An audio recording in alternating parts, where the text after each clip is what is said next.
Welcome back on my channel. It's V here and I'm broadcasting live. So I'm not even sure how good my connection is or even if we're gonna get enough bandwidth. So if you're here watching this video, just make some noise for me to understand. Alright, yeah, now I can see my own notification, so maybe I'm live. Okay, we can start the show then. Vi är hier bij Tech. One exclusive live video where I wanted to cover the review from Celso. That's a guy from Portugal.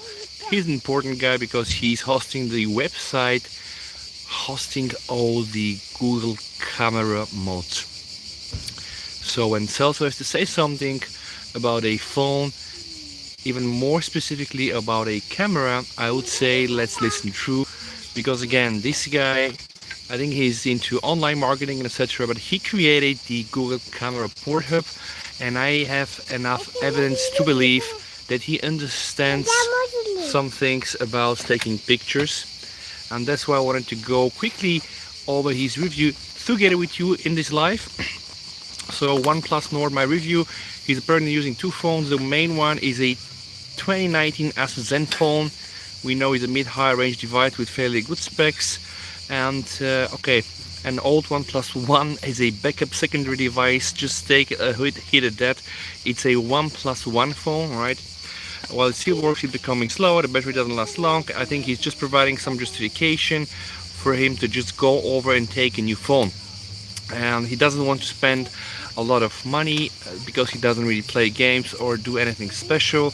So he's saying that he could just get a Nokia or a Samsung from a local phone store, but I want to be able to root and just use custom ROMs, which pretty much a lot of people are doing. So okay, yeah, Nokia and Samsung not so good for that one. And then of course he ended up with potentially using a Realme or a Xiaomi device like Redmi, Poco, whatever.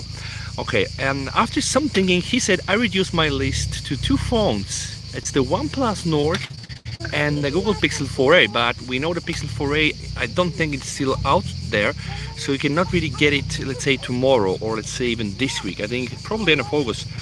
And he says that the Pixel 4a might seem an odd pick here. What the hell? Sorry, somebody just tried to call me. Don't do this. Okay.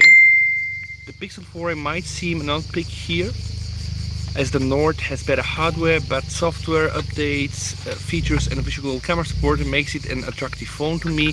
And yeah, like I said, the 4a is unavailable right away, so this automatically kind of left him with the option to buy the OnePlus Nord. And I want to make this video, guys, because I think it's extremely important for us to understand where the whole industry is driving us. I'm not too happy with a situation where we need to be happy with a $400–500 phone, which is pretty much placed in the mid-tier, right? We used to pay about the same money years ago for almost high-end spec devices, right? But again, this is his opinion about this with a focus on the camera and other areas. Now in this video here, I just want to focus in the camera. So what I'm going to do, pretty much I'm going to directly skip what is inside the box, guys, and I wanted actually to draw your attention to this text here. So he's saying flagship camera, and what I want you to get as a key takeaway from this live review is he's saying not even close. And I'll just read this now through. I'll start with the camera because it's something that I will use. I don't take too many pictures or record too many videos, but when I do,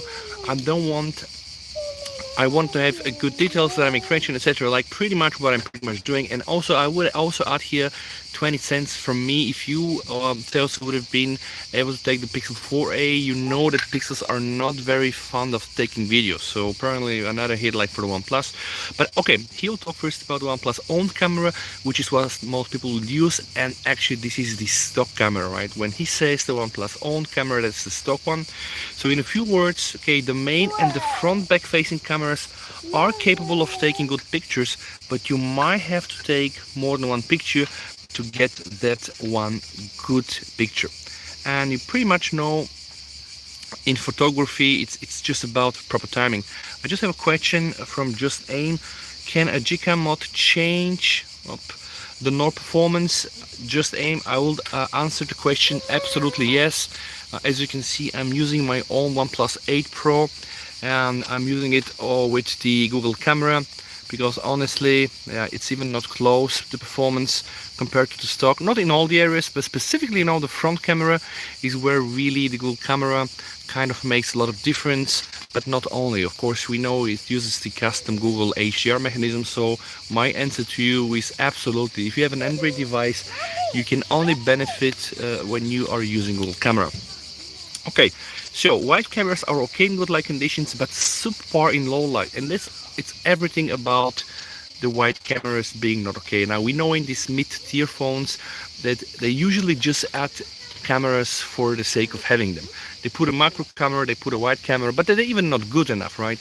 And actually was a huge disappointment when I was using even the Huawei P30 Pro, where immediately when you switch from the wide camera to the main, the colors will change, the dynamic range will change, which is not the case right now. With the OnePlus Pro 8 Pro, it's a little bit more consistent. We now see that the Nord apparently not specifically at low light.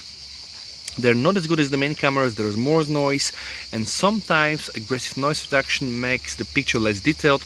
So we know, what usually, this software processing is doing when they apply, heavily noise reduction to get a better picture in quotes, they introduce other artifacts. Then it might look, too sharp, or, it might have crushed the black. So it's always not the case to end up with having a better result. The macro is kind of useless, and it was pretty much the same, I think, on the OnePlus 8. On the OnePlus 8 Pro, the macro really does, make a difference, but on the Nord, it's terrible quality, waste of money and space. So what he's saying, rather use the main camera. You better take the main camera, just pinch, just use a crop from the main sensor. The video is fine for the price range, and I think that's quite good, probably even better than the Pixel. I mean, you should be able to do proper 4K 60. Two of the back cameras are only there so they can say the phone has 4 cameras. I think that's clear. Macro mode uses a 2 megapixel sensor which creates photos with very low quality. The fourth camera is a depth sensor, and I'm not sure if it's used. Okay, so that's strange. By the way, the sensor that is used in the Nord is the Sony IMX586, which is the one also used in the OnePlus 7 series, OnePlus 8, and also the Zenfone 6. So it's actually a very capable sensor. And something also positive to be said for the OnePlus Nord camera, it has optical image stabilization, right? And I think, the main portion of this review is he's saying you won't find Google Pixel-like consistency on this phone, which means that sometimes you take a picture, it will be a good one, then the next 5 are going to be crap. Alright, good. Stock up photos, okay, back cameras. Now I'm going to be putting the link down below so you can just compare, the pictures from the stock camera and the one with the Google camera, alright? But I think in reality it's absolutely understood that when you shoot with the Google camera, it is absolutely better in almost all of the results. And one of the reasons he's saying, one of the reasons why this phone made it to my list was the modded Google camera app. It's not as good as is using it on a Pixel, but it does help a lot. Photo quality has been a weak point of OnePlus devices from the start. I would have good cameras, but my experience is the opposite, maybe because I don't spend my days inside a studio, don't carry a tripod with me or take pictures. Improvements only arrive with the OnePlus 8 Pro, which I will agree, OnePlus 8 Pro has a very nice stock camera. And of course here, the good news is Google camera works on the OnePlus Nord, no limitations, no root. It's not like back in the days you need to enable camera to API, etc. Resolution limited to the pixel bin resolution, it's 12 megapixel, it's not a problem at all. Not being allowed to use the auxiliary cameras, this is really very, very annoying. Now, the problem is with something that only exists, I think, in the recent OnePlus 8 and 8 Pro. There I can use all the lenses and the aux cameras without having my phone rooted and installing a Magic Small, but apparently on the Nord and on the other phones you cannot do this, and that's really annoying. Not being allowed to use the camera, okay. Alright, yeah, everything, all cameras works on my Asus Zenfone. Okay, yeah, if you have an option to route your phone, you can apparently install a module. And there are some samples there, you can go and check the samples and just understand more.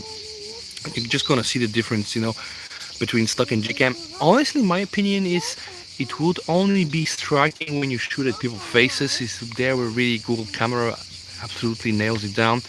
For landscapes and for like normal scenery and greenery, I think the stock camera will do the job. and then of course probably huge differences inside the night modes. But also here you can see the front camera particularly very hugely improved. So the stock camera almost no dynamic range here. The resolution, sorry, the sky is all burned out. There is almost no sky here, no clouds. It's just white. Though on the Google camera you can see dynamic range is quite good. You can see the whites, you can see the blues, and that's pretty much the power of the Google camera. Using the same sensor, but just with software doing these fancy tricks.